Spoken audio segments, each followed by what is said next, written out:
দিল্লিতে বাবা মা এবং মেয়ের রক্তাক্ত দেহ উদ্ধারের ঘটনা। বাবা মায়ের বিবাহ বার্ষিকীর দিনই পরিবারকে খুন ছেলেরই। প্রকাশ্যে চাঞ্চল্যকর তথ্য। নিহত দম্পতির 20 বছরের ছেলে অর্জুন গ্রেফতার।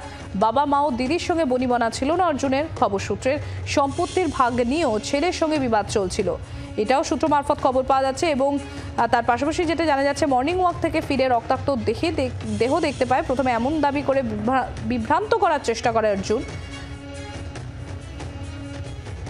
কিন্তু তারপর যে চাঞ্চল্যকর তথ্য সামনে আসছে যে সম্পত্তিগত বিবাদের জেরেই এই খুন, এমনই তথ্য সামনে আসছে।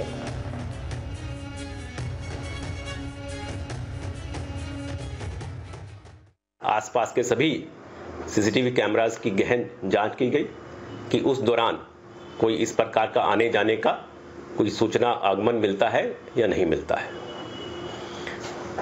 इस बीच जो मेन कंप्लेनेंट है, जो उनका पुत्र अर्जुन, उनसे और बातचीत की गई, क्वेश्चनिंग की गई कि आप बताइए आपने क्या देखा, कैसे हुआ।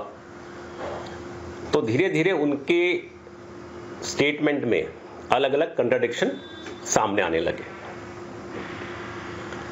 जैसे जैसे कंट्राडिक्शन बढ़ते रहे तो कुछ कुछ बातों का उसने खुलासा करना शुरू किया और अंत में उसने ये कन्फेस किया कि इन हत्याओं के पीछे उसी का हाथ था और उसी ने आज ये तीनों हत्याओं को अंजाम दिया था। বাংলার আওয়াজ, বাঙালির আবেগ, জি 24 ঘন্টা।